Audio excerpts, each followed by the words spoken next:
हम लोग atomic structure के अंतर्गत ड्यूअल नेचर ऑफ रेडिएशंस पढ़ेंगे। ड्यूअल नेचर ऑफ रेडिएशन ये टॉपिक एटॉमिक स्ट्रक्चर से डायरेक्ट कंसर्न नहीं है, ये दो अलग अलग कॉन्सेप्टों के बीच एक कनेक्टिव लिंक के तरह बिहेव करता है।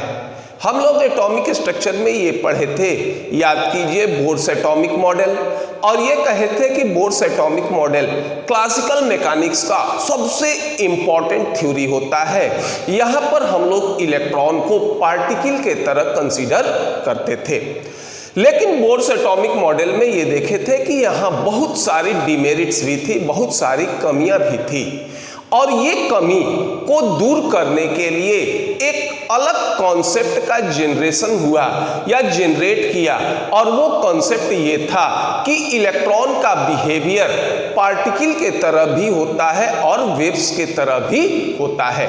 तो ये जो ड्यूअल नेचर ऑफ रेडिएशंस थे, ये इलेक्ट्रॉन के पार्टिकल नेचर और वेव्स नेचर इसके बीच कड़ी का काम करते थे।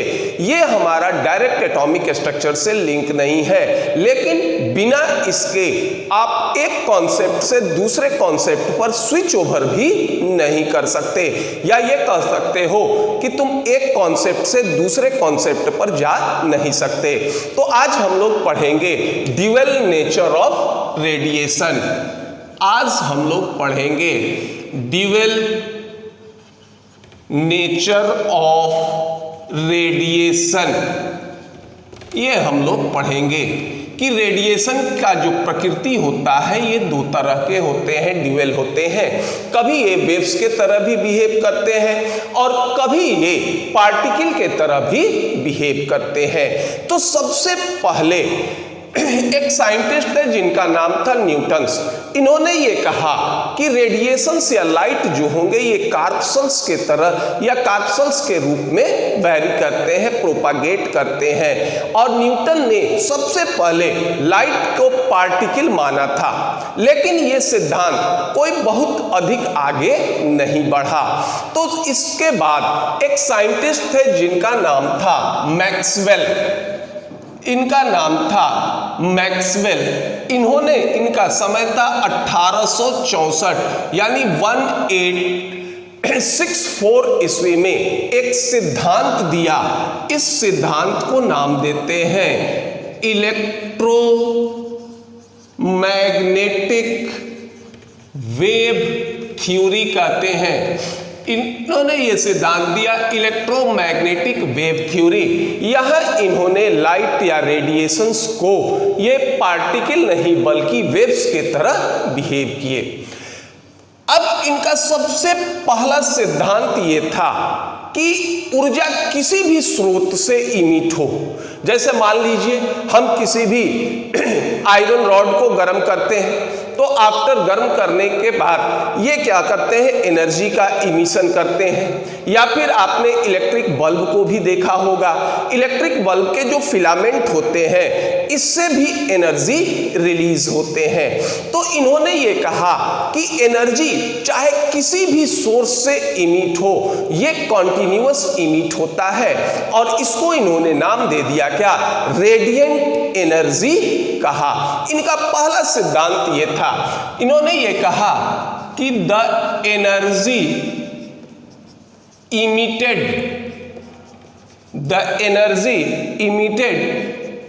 From any source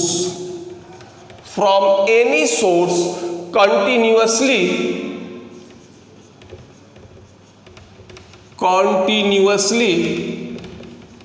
in the form of radiation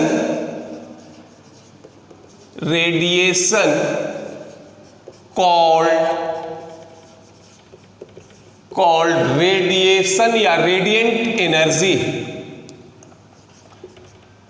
called radiant energy। इसको इन्होंने कहा रेडिएंट एनर्जी का। अब ये जो रेडिएंट एनर्जी है इनका इलेक्ट्रिक फील्ड भी होगा और मैग्नेटिक फील्ड भी होगा, और ये इलेक्ट्रिक फील्ड और मैग्नेटिक फील्ड दोनों एक दूसरे के परपेंडिकुलर होते हैं। और साथ साथ इलेक्ट्रिक फील्ड और मैग्नेटिक फील्ड ये क्या करते हैं, डायरेक्शन ऑफ प्रोपगेशन, यानी जिस दिशा में एनर्जी बढ़ती है इसके परपेंडिकुलर क्या करते हैं, ऑसिलेट करते हैं। तो इन्होंने दूसरा ये कहा कि द रेडिएंट एनर्जी, इन्होंने ये कहा the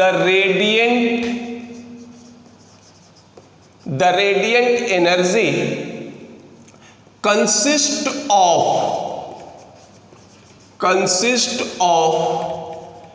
electrical and magnetic field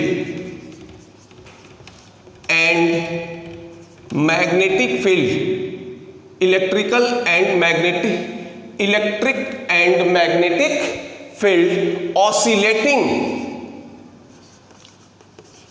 oscillating perpendicular to each other, perpendicular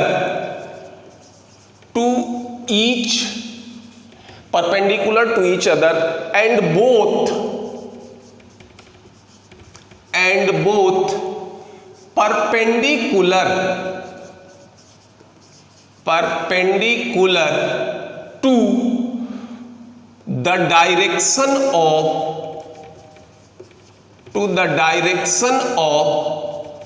propagation,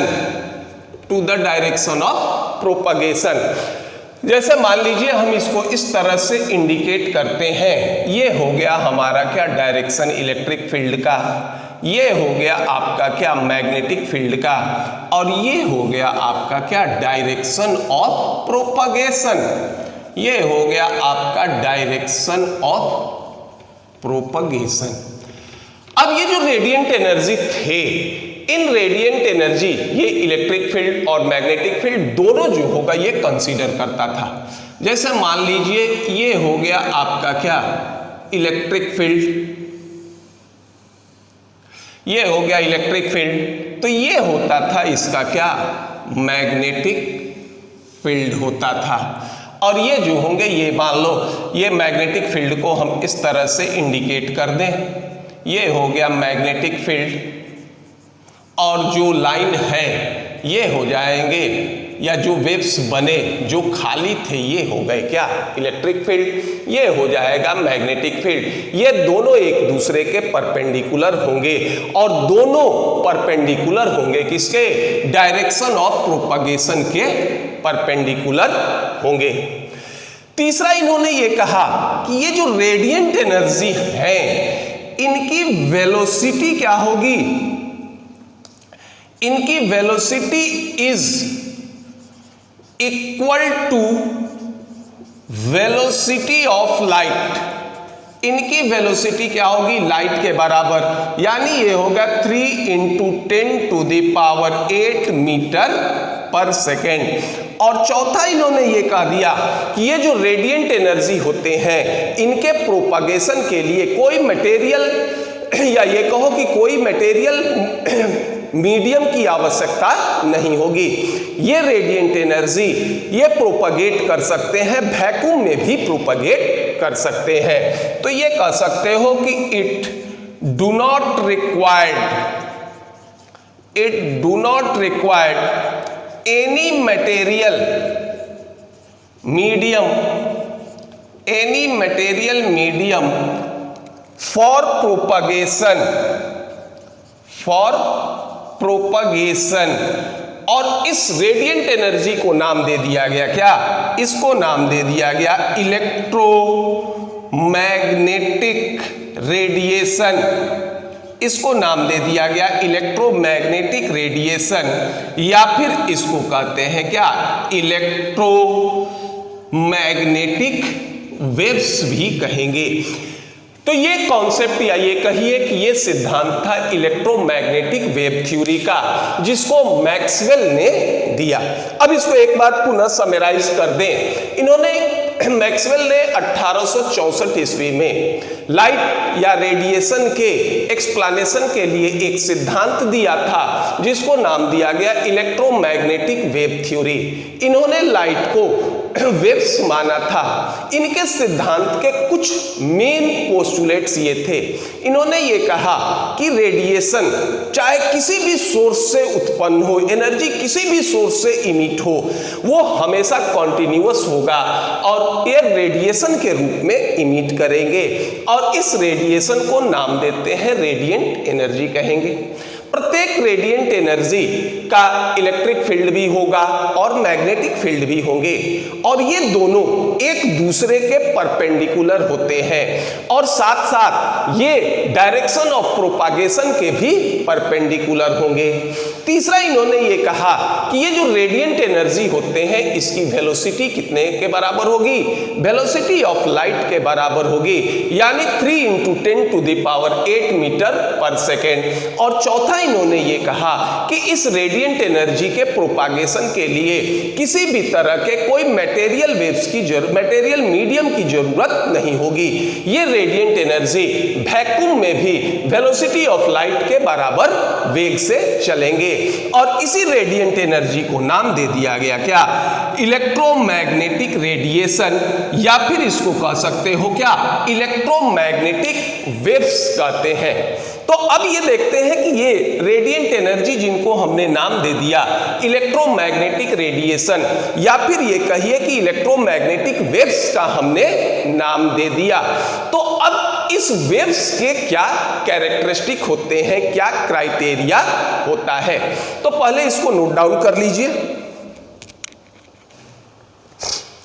अब हम लोग देखते हैं कि जो इलेक्ट्रोमैग्नेटिक रेडिएशन या इलेक्ट्रोमैग्नेटिक वेव्स, इनका क्या क्राइटेरिया होगा। अगर वेव्स हैं तो वेव्स के क्या कैरेक्टर होते हैं। जैसे मान लो सपोज करो ये हमारा कोई वेव्स है, ठीक, इससे हम वेव्स को इंडिकेट करते हैं। तो एक ये क्या हो गया, ये एबव द प्लेन हो गया, ये क्या हो गया, बिलो द प्लेन। तो जो एबव द प्लेन होता है इसको नाम देते हैं क्या, क्रिस्ट कहते हैं, इसको नाम देते हो क्या, क्रिस्ट कहते हो।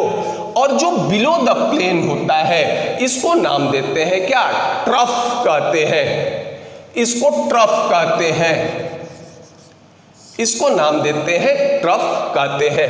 हेडिंग कर लीजिए, character of waves, character of waves. अब देखो इसमें क्या क्या चीज होगा। ये क्या हो गया, ये क्रस्ट का मैक्सिमम डिस्टेंस हो गया, या ये कहिए कि ये ट्रफ का जो होगा ये मैक्सिमम डिस्टेंस हो गया। तो ये दोनों डिस्टेंस क्या होते हैं, ये दोनों डिस्टेंस बराबर होते हैं और इसको हम नाम देते हैं क्या, एम्पलीट्यूड, एम्पलीट्यूड या फिर आयाम कहते हैं। अब जिस वेव का की एनर्जी अधिक होगी, नेचुरल है, उसका एम्पलीट्यूड अधिक होगा, और जिस वेव्स का एनर्जी कम होगा उसकी एम्पलीट्यूड या आयाम कम होंगे। तो ये एम्पलीट्यूड रिलेट होता है किससे, एनर्जी से रिलेट होता है। दूसरा एक टर्म होता है जिसको नाम देते हो क्या, वेवलेंथ। वेवलेंथ इसको हम लैम्डा से इंडिकेट करते हैं और ये होता है, it is the distance of two consecutive, it is the distance of two consecutive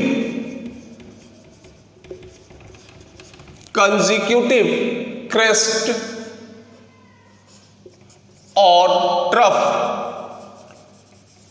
ये जो होगा दो लगातार क्रस्ट और ट्रफ, इसके बीच के दूरी को हम लोग कहते हैं। अब मान लीजिए देखो यहां तो ये हो गया, यहां से अगर आप चलते हैं और यहां तक की दूरी, या इसको कह लो it is distance of two consecutive crest and trough लगातार। तो या तो आप इसको लैम्डा कह सकते हो, या फिर इसका एक तरीका और होता है कि जैसे मान लीजिए हम यहां से स्टार्ट करें और यहां तक आए, तो इसमें देखिए आधा हमारा ये हो गया क्या, क्रिस्ट, और ये आधा हो गया, ये दोनों मिलकर क्या हो गया, एक क्रिस्ट हो गया, और ये पूरा का पूरा एक क्या हो गया, ट्रफ हो गया। तो ये भी हमारा क्या कहलाएगा, वेवलेंथ या फिर लैम्डा कहलाएगा।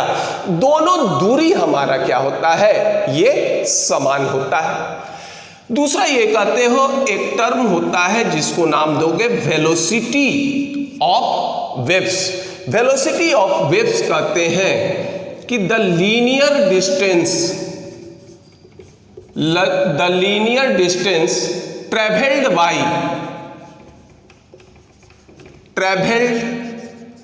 बाय वेव इन 1 सेकेंड, यानी 1 सेकेंड में वेव्स के द्वारा तय की गई दूरी, इसको नाम देते हैं क्या, इसकी वेलोसिटी कहते हैं। दूसरा एक और इसका कैरेक्टरिस्टिक होता है जिसको नाम देते हो फ्रीक्वेंसी, या फिर इसको न्यू से इंडिकेट करते हैं। अब ये हमारा क्या है, फ्रीक्वेंसी क्या होता है। एक वेव्स का हम साधारण उदाहरण लेते हैं कि मान लो एक नदी में हम एक पत्थर डाल देते हैं, तो ये देखते होंगे कि इस तरह से वेव्स का जनरेशन हो जाता है, या पानी जो होगा इस तरह से सर्किल में आगे बढ़ता है। ये भी जो होंगे ये हमारे क्या होते हैं, वेव्स होते हैं। वेव्स में जो पार्टिकल होते हैं ये क्या करते हैं, पार्टिकल जो होते हैं इनका डिस्प्लेसमेंट नहीं होता, बल्कि ये अपने स्थान पर ऑसिलेट करते हैं, ये अपने स्थान पर क्या करेंगे, ये वाइब्रेट करेंगे। अब ये फ्रीक्वेंसी ये होता है कि जैसे मान लो ये हमारा इस ढंग से ऑसिलेशन हो रहा है, ये हमारा एक मैक्सिमम पॉइंट हुआ, ये हमारा एक मैक्सिमम पॉइंट हुआ। अब मान लीजिए ये जब ऑसिलेट करता है तो एक सर्किल में क्या होगा, यहां से यहां गया, यहां से यहां, और पुनः ये यहां से यहां आया। इतनी दूरी को तय करेगा कब, ये जब एक बार ऑसिलेट करेगा या दोलन करेगा। तो अब 1 सेकंड में जैसे मान लीजिए एक दोलन किया, तो 1 सेकंड में जितने दोलन होते हैं उनको हम लोग नाम देते हैं क्या, फ्रीक्वेंसी कहते हैं। तो इसको हम डिफाइन ये करते हैं कि number of waves passing through a point in 1 second, यानी 1 सेकेंड में वेव्स जितने बार जो होगा ये वाइब्रेट करेंगे या पास करेंगे, उनको नाम देंगे क्या, फ्रीक्वेंसी।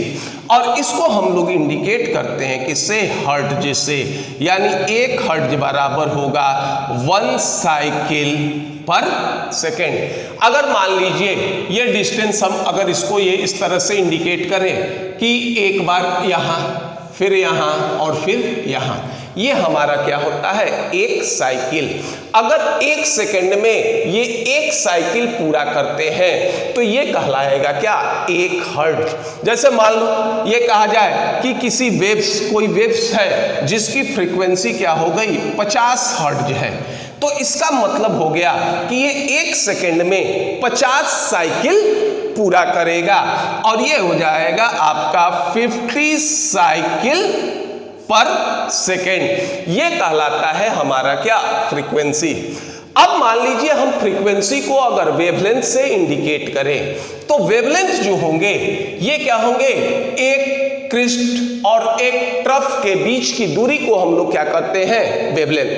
अगर मान लो वेवलेंथ अधिक होता है तो निश्चित होता है कि number of waves passing through a point in 1 second ये क्या होगा, कम होगा। क्योंकि वेवलेंथ अधिक होने का क्या मतलब हो गया कि ये एक ऑसिलेशन या एक दोलन में जो इसके द्वारा दूरी तय की जाएगी वो अधिक होगी। तो जब एक ऑसिलेशन में इसके द्वारा तय की गई दूरी अधिक होगी तो बट नेचुरल है कि नंबर ऑफ ऑसिलेशंस जो होंगे ये कम होंगे। तो अगर किसी वेव्स का फ्रीक्वेंसी अधिक है तो बट नेचुरल होगा कि इसका वेवलेंथ कम होगा, और अगर किसी की फ्रीक्वेंसी कम होगी तो नेचुरल है कि इसका वेवलेंथ क्या होगा, अधिक होगा। एक और टर्म होता है जिसको नाम देते हैं क्या, वेव नंबर कहते हैं। इसको नाम देंगे वेव नंबर। तो ये कहते हैं कि नंबर, इसको न्यू बार से इंडिकेट करेंगे, number of waves present in 1 centimetre length, ये कहलाता है वेव नंबर। और न्यू बार बराबर होता है किसके, 1/λ के होगा। और एक होता है क्या, टाइम पीरियड। टाइम पीरियड होता है कि टाइम रिक्वायर्ड फॉर 1 साइकिल, और इसको टी से इंडिकेट करते हैं, ये होगा क्या, टी बाई बराबर 1/ν। यानी एक सेकेंड में जितने कॉलिजन्स होंगे उसको कहोगे क्या, फ्रीक्वेंसी। और एक फ्रीक्वेंसी या एक जो होगा ऑसिलेशन में जितना समय लगेगा उसको नाम देते हैं क्या, टाइम पीरियड कहते हैं। अब ये हमारे वेव्स के कैरेक्टर होंगे। वेव्स के कैरेक्टर में देखो, हमने सबसे पहला देखा वेवलेंथ। वेवलेंथ होता है एक क्रिस्ट और एक ट्रफ के बीच की दूरी को हम लोग नाम देते हैं क्या, वेवलेंथ कहते हैं। दूसरा होता है क्या, वेलोसिटी। अब देखिए इस तरह से वेव्स जो होगा ये आगे बढ़ेगा। तो अगर एक सेकेंड में वेव्स के द्वारा जितनी दूरी तय की जाएगी उसको नाम दोगे वेलोसिटी ऑफ वेव्स। तीसरा हमने कहा था क्या, फ्रीक्वेंसी। देखिए फ्रीक्वेंसी कहते हैं कि जब वेव्स बनते हैं तो इसके पार्टिकल अपने मीन पोजीशन पर ओसिलेट करते हैं। तो अगर एक सेकेंड में ये जितने बार ऑसिलेट करेंगे, जितना दोलन करेंगे, वो कहलाएगा इसका क्या, फ्रीक्वेंसी। और इसको इंडिकेट करते हैं किससे, हर्ट्ज से। तो 1 हर्ट्ज बराबर होता है 1 साइकिल पर सेकेंड। और एक साइकिल में जितना समय लगेगा उसको नाम देते हो टाइम पीरियड, या फिर इसको कहते हैं क्या, आवर्त काल कहते हैं। और एक और टर्म था जिसको नाम देते हैं क्या, वेव नंबर। वेव नंबर ये बताता है कि एक सेकेंड में नंबर ऑफ वेव्स या पर सेंटीमीटर नंबर ऑफ वेव्स, इसको इंडिकेट करते हो किससे, वेव नंबर से। और ये इसको इंडिकेट करेंगे न्यू बार, ये बराबर होता है किसके, 1/λ के। ये कैरेक्टर होता है किसका, वेव्स के कैरेक्टर होते हैं। वेवलेंथ, वेलोसिटी, फ्रीक्वेंसी, यही 3 कैरेक्टर मेन होते हैं। ये सारे जो होंगे ये क्या होंगे, सपोर्टिव कैरेक्टर होते हैं। ये इन्हीं से जनरेट करेंगे। पहले इसको नोट डाउन कर लीजिए। इलेक्ट्रोमैग्नेटिक वेव्स थ्योरी से रेडिएशन या लाइट के जितने भी कैरेक्टर थे, जैसे मान लीजिए इंटरफेरेंस था या डिफ्रैक्शन था या पोलराइजेशन ऑफ लाइट थे, इन सब की व्याख्या यदि हम लाइट को वेव के तरह कंसीडर करते थे तो सारे की व्याख्या हो जाती थी। तो लगभग 19वीं शताब्दी के लास्ट तक साइंटिस्ट या वैज्ञानिकों ने यह सोचा कि अब लाइट के एक्सप्लेनेशन के लिए या लाइट की प्रकृति के एक्सप्लेनेशन के लिए किसी दूसरे सिद्धांत की आवश्यकता नहीं होगी। यानी इन्होंने ये कह दिया कि प्रकाश का कैरेक्टर या लाइट का कैरेक्टर वेव नेचर का होता है। लेकिन लगभग 1900 के आसपास अचानक पर 2 सिद्धांत खोजे गए। एक सिद्धांत का नाम था फोटो इलेक्ट्रिक इफेक्ट, एक का नाम था photo electric effect. Photo electric effect ये था कि मान लीजिए कोई मेटल सरफेस है, मेटल सरफेस पर जैसे ही कोई रेडिएशंस पड़ते थे, यानी कुछ स्पेसिफिक रेडिएशंस ऐसे थे जो इससे इलेक्ट्रॉन का इमिशन कर देते थे, और इस कॉन्सेप्ट को या इस नेचर को नाम देते हैं क्या, फोटो इलेक्ट्रिक इफेक्ट, या ये कह सकते हो कि ये इसको ये कहेंगे कि सम metal emits electron when waves of certain frequency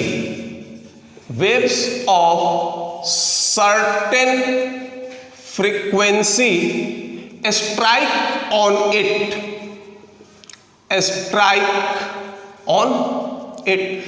यानी कुछ ऐसे मेटल थे कि जब इन मेटल सरफेस पर कोई सर्टेन फ्रीक्वेंसी का वेव्स पड़ता था तो इससे इलेक्ट्रॉन इमिट कर जाते थे। और दूसरा ये था हमारा ब्लैक बॉडी रेडिएशन या ब्लैक बॉडी का खोज हुआ। तो इसमें यह था कि अगर हम ब्लैक बॉडी को रेडिएशंस देते थे या एनर्जी देते थे तो ये एनर्जी इमिट करता था, और जब ये एनर्जी इमिट करता था तो इसकी इंटेंसिटी या इमिशन ऑफ एनर्जी का जो कलर होता था वो अलग अलग होता था। पहले इसका कलर रेड था, इसके बाद इसके कलर जो होंगे ये क्या हो गए, येलो हो गए, इसके बाद इसका कलर व्हाइट हो गया, सो ऑन। इस तरह से इसके कलर में परिवर्तन होता था। यह भी विशेषता किसकी थी, यह भी विशेषता लाइट का ही विशेषता था। लेकिन फोटो इलेक्ट्रिक इफेक्ट या ब्लैक बॉडी, इसका डिस्कवरी के बाद ये वेव्स नेचर ऑफ लाइट, ये इसका एक्सप्लेनेशन करने में असमर्थ हो गए। यानी अगर हम लोग लाइट को एज ए वेव्स माने तो हम फोटो इलेक्ट्रिक इफेक्ट क्यों होता है या ब्लैक बॉडी रेडिएशंस में ये जो एनर्जी इमिट करते हैं इसके कलर में अंतर क्यों होता है, इसका एक्सप्लेनेशन नहीं कर पाते थे। अगर मान लीजिए लाइट हमारा वेव्स था तो इससे जो इमिशन ऑफ एनर्जी या रेडिएंट एनर्जी इमिट होते, इन सब का कलर हमेशा एक होता, लेकिन कलर क्या हो रहा था, बदल रहा था। तो इसका सीधा मतलब है कि लाइट के वेव्स नेचर इनका एक्सप्लेनेशन नहीं करते थे।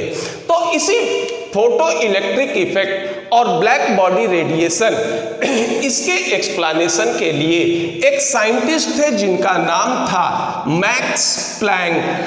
इस मैक्स प्लैंक ने लगभग 1900 ईस्वी में एक थ्योरी दिया जिसका नाम दिया जाता है Planck's quantum theory.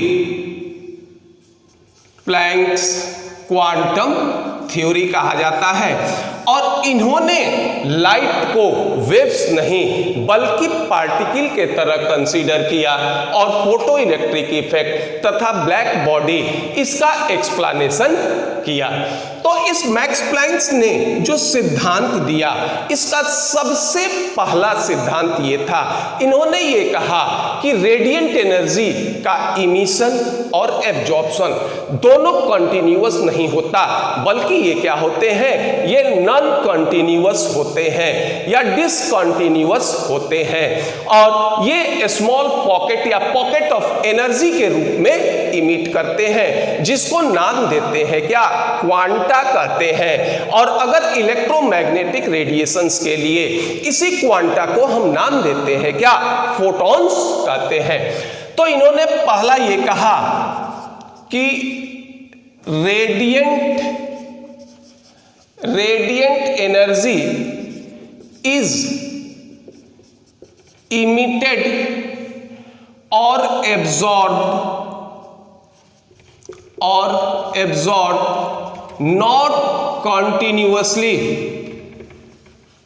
not continuously but discontinuously। ये जो होंगे इनका इमिशन और एब्जॉर्प्शन कंटिन्यूअस नहीं होगा। अब ये कहते हैं कि it is in the form of form of a small pocket of energy. It is in the form of a small pocket of energy, जिसको नाम दिया गया क्या, क्वांटा। और यही जो होंगे ये कह सकते हो for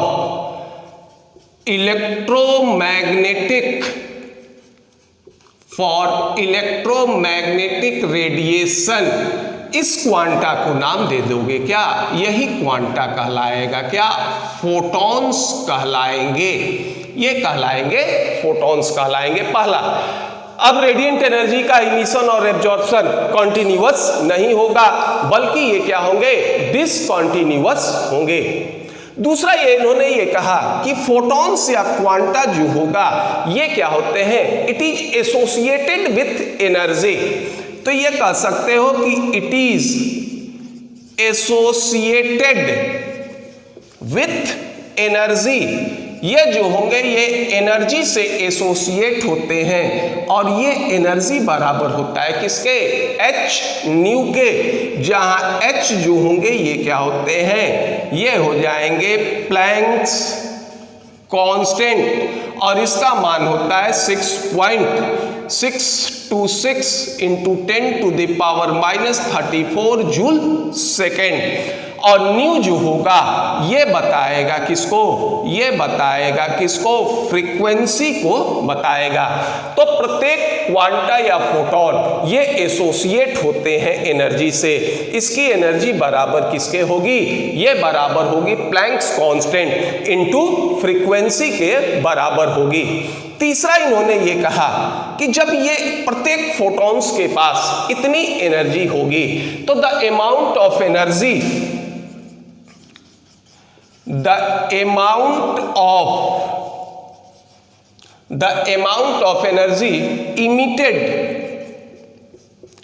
emitted or absorbed by simple multiple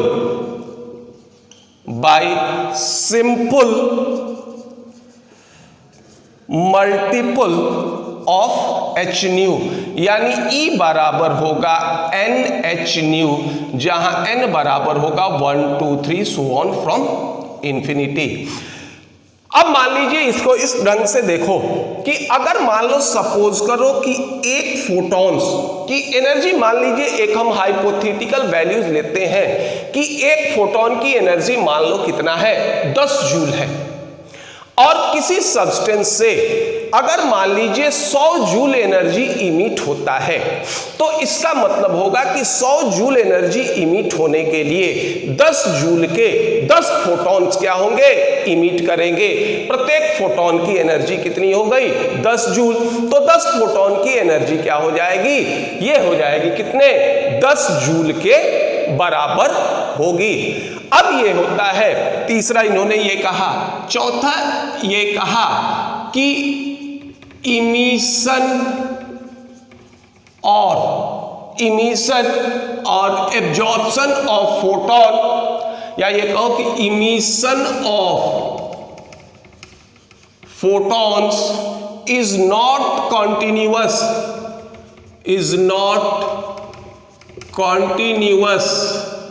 emitted photons have velocity is equal to velocity of light। अब ये जो फोटॉन इमिट करते हैं, इस फोटॉन की वेलोसिटी जो होगी ये क्या होगा, ये वेलोसिटी ऑफ लाइट के बराबर होगा। और ये क्या होते हैं, ये कंटिन्यूअसली इमिट नहीं करते। ये सिद्धांत था किसका, प्लैंक्स का। तो इसको प्लैंक्स ने ये सिद्धांत दिया कि रेडिएंट एनर्जी जो होते हैं ये इमिट कंटिन्यूअस नहीं होते, जबकि मैक्सवेल ने क्या कहा था कि रेडिएंट एनर्जी इसका इमिशन कंटिन्यूअस होता है। ये कंटिन्यूअस नहीं होते बल्कि ये डिसकंटिन्यूअस होते हैं और ये प्रोपागेट करते हैं किस तरह, पैकेट ऑफ एनर्जी के रूप में जो होगा ये चलते हैं और इनको नाम देते हो क्वांटा कहते हैं। और इलेक्ट्रोमैग्नेटिक रेडिएशंस के लिए इसी क्वांटा को नाम देते हैं फोटॉन। प्रत्येक क्वांटा या फोटॉन ये एसोसिएट होते हैं किससे, एनर्जी से एसोसिएट होते हैं और ये होता है E = h². तीसरा इन्होंने कहा कि the amount of energy emitted और absorbed by simple multiple of h². ये जो एनर्जी रिलीज या एब्जॉर्ब होगा ये फोटोन या क्वांटा के एनर्जी का simple multiple of whole number होगा। और चौथा इन्होंने ये कहा कि फोटोन का इमिशन होता है ये नॉन कंटिन्यूअस होता है, लगातार नहीं होता। तो जो फोटॉन्स इमिट होते हैं इनकी वेलोसिटी क्या होगी, वेलोसिटी ऑफ लाइट के बराबर होगी। और इस तरह से मैक्स प्लैंक ने लाइट को पार्टिकल के तरह बिहेव किया और फोटो इलेक्ट्रिक इफेक्ट और ब्लैक बॉडी रेडिएशन इसका इन्होंने एक्सप्लेनेशन कर दिया। अब देखिए इसका अगर हम एक्सप्लेनेशन करते हैं तो ये किस तरह से एक्सप्लेन होंगे, पहले इसको नोट डाउन कर लीजिए। तो अब हम लोग ये देखते हैं कि मैक्स प्लैंक के सिद्धांत से किस तरह से हम लोग फोटो इलेक्ट्रिक इफेक्ट और ब्लैक बॉडी रेडिएशन इसका एक्सप्लेनेशन करेंगे। तो पहले ये देखते हैं explanation of photo electric effect. देखिए इसका हम लोग कुछ ही पार्ट पढ़ेंगे क्योंकि फोटो इलेक्ट्रिक इफेक्ट हम लोग अलग से टॉपिक पढ़ेंगे। फोटो इलेक्ट्रिक इफेक्ट में देखो क्या था, ये हमारा मान लीजिए कोई मेटल सरफेस था। अब इस मेटल सरफेस पर कुछ सर्टेन रेडिएशंस ही जो होंगे स्ट्राइक होते थे तो इससे इलेक्ट्रॉन इमिट कर जाता था। तो मेटल सरफेस पर जो इलेक्ट्रॉन होंगे किसी न किसी अट्रैक्शन फोर्स से, या ये कहो कि मेटल के न्यूक्लियस से किसी न किसी अट्रैक्शन फोर्स से क्या होगा, ये जुड़े होंगे। अभी मैक्स प्लैंक ने कहा था कि एनर्जी ऑफ फोटोन किसके बराबर होता है, ये h² के बराबर होता है। h हमारा प्लैंक्स कांस्टेंट होता है तो एनर्जी ऑफ फोटॉन्स ये डायरेक्टली प्रोपोर्शनल हो जाएंगे किसके, फ्रीक्वेंसी ऑफ लाइट के डायरेक्टली प्रोपोर्शनल होंगे। अब मान लीजिए मेटल सरफेस से अगर इलेक्ट्रॉन इमिट करना है तो जितना इसका अट्रैक्शन फोर्स होगा उससे अधिक एनर्जी का फोटॉन्स अगर देंगे तभी ये अट्रैक्शन फोर्स को ओवरकम करेगा और इलेक्ट्रॉन इससे बाहर निकलेंगे। अगर मान लो इस मेटल इलेक्ट्रॉन था ब्लैक बॉडी रेडिएशन, इसमें ये आया था कि जैसे मान लो सपोज करो ये हमारा कोई ब्लैक बॉडी था, इसमें रेडिएशंस पड़ते थे तो रेडिएशन के फलस्वरूप जो रेडिएंट एनर्जी इमिट करते थे इसका कलर अलग अलग होता था और लाइट का वेव थ्योरी इसका एक्सप्लेनेशन नहीं करता था। अब देखिए प्लैंक्स थ्योरी इसका किस तरह से एक्सप्लेनेशन करेगा। मान लो ये कोई ब्लैक बॉडी है, इस पर कोई रेडिएशंस या फोटॉन्स पड़ते हैं जिसकी एनर्जी क्या होगी, h² होगी। जब तक फोटॉन्स इस पर पड़ते जाएंगे इसकी एनर्जी क्या होगी, ये बढ़ते जाएगी। अब जब ये एनर्जी इमिट करेंगे तो जब इसकी एनर्जी अधिक होगी तो इसका भी इमिशन क्या होगा, एज ए फोटॉन्स के रूप में होगा और इस फोटॉन्स की भी एनर्जी कितने के बराबर होगी, h² के बराबर होगी।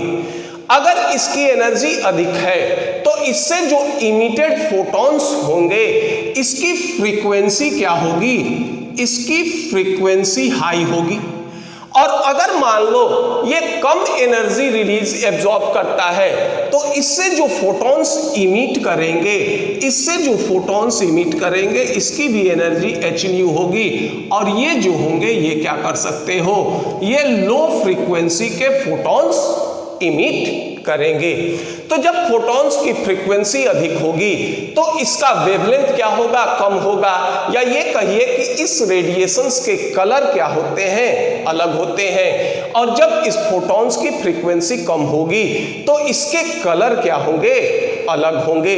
और इस तरह से ब्लैक बॉडी रेडिएशन से जो फोटॉन्स इमिट करते हैं तो पहले इसका कलर रेड होता है, उसके बाद इसके कलर क्या होंगे, येलो होंगे, इसके बाद इसका कलर क्या होगा, इसका कलर सफेद होगा।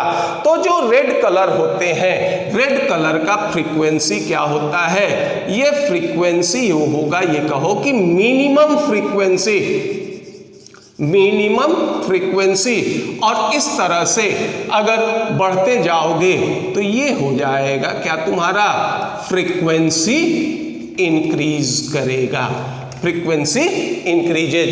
और इस तरह से लाइट को अगर पार्टिकल के तरह बिहेव कराएं तो फिर ये हम फोटो इलेक्ट्रिक इफेक्ट और ब्लैक बॉडी रेडिएशन दोनों का क्या कर सकते हैं, एक्सप्लेनेशन कर सकते हैं।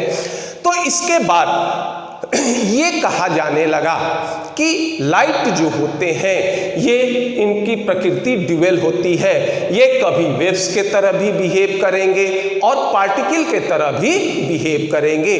तो लाइट, इसके कुछ कैरेक्टर का एक्सप्लेनेशन, यदि हम लाइट को वेव्स के तरह कंसीडर करते हैं तो इसका एक्सप्लेनेशन कर देते हैं। और अगर कुछ कैरेक्टर इनके ऐसे भी होते हैं जिनके एक्सप्लेनेशन के लिए लाइट को पार्टिकल के तरह माना जाता है, तो सीधा ये कह सकते हैं कि लाइट को अगर वेव्स माने तो भी इसके सारे कैरेक्टर का एक्सप्लेनेशन नहीं कर सकते, अगर लाइट को पार्टिकल मानते हैं तो भी इसके सारे कैरेक्टर का एक्सप्लेनेशन नहीं कर सकते। तो इस आधार पर यह कह दिया गया कि रेडिएशंस या लाइट जो होते हैं इनका ड्यूअल नेचर होता है, ये पार्टिकल और वेव्स दोनों के तरह बिहेव करते हैं। इसके बाद मैक्स प्लैंक्स के बाद आप जाते हैं साइंटिस्ट, इनका नाम था आइंस्टीन। आइंस्टीन ने ये कहा, ये भी लाइट के रेडिएशन के ड्यूअल नेचर को इंडिकेट करते हैं। इन्होंने ये कहा कि ये जो फोटॉन्स होते हैं इनका नेचर पार्टिकल नेचर का होता है। दूसरा इन्होंने ये कहा कि जब ये फोटॉन्स फ्लो करेंगे तो इनकी प्रकृति क्या हो जाएगी, ये वेव्स के तरह होगी। और प्रत्येक फोटॉन्स का एनर्जी इस फोटॉन्स के ऑसिलेशन पर निर्भर करता है या दोलन पर निर्भर करता है। और याद करो इसी दोलन को मैक्स प्लैंक्स ने कहा था क्या, फ्रीक्वेंसी कहा था। अगर फोटॉन्स का दोलन या फ्रीक्वेंसी अधिक होगा तो इसकी एनर्जी अधिक होगी। और इस तरह से ये आइंस्टीन ने भी ये कहा कि लाइट, इनका बिहेवियर वेव्स और पार्टिकल दोनों तक के तरह का होता है या इनके ड्यूअल नेचर होते हैं। और इसी थ्योरी को आगे एप्लीकेबल कर दिया गया किस पर, इलेक्ट्रॉन पर। तो ये होता है हमारा ड्यूअल नेचर ऑफ रेडिएशन। अब इसके कुछ क्वेश्चंस देख लेते हैं। जैसे मान लो एक इसका क्वेश्चन ये है कि द वेवलेंथ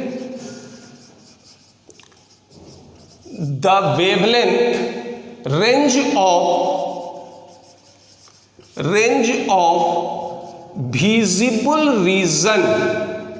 विजिबल रीजन का वेवलेंथ होता है आपका 400 nm से लेकर 750 nm के बीच होता है।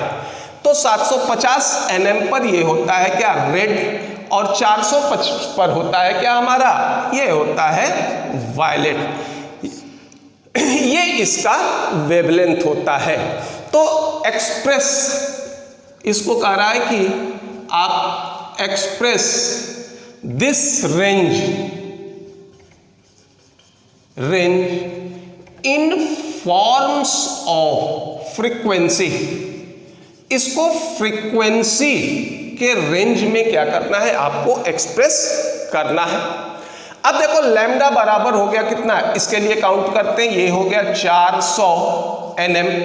बराबर 400 इंटू 10⁻⁹ मीटर। इसके लिए लैम्डा बराबर होगा 750 nm या फिर लैम्डा बराबर होगा 750 इंटू 10⁻⁹ मीटर। ये जानते हो न्यू बराबर होता है c बाई लैम्डा, तो न्यू वेलोसिटी हो गया 3 इंटू 10⁸ मीटर पर सेकेंड, और ये हो जाएंगे आपके 400 इंटू 10⁻⁹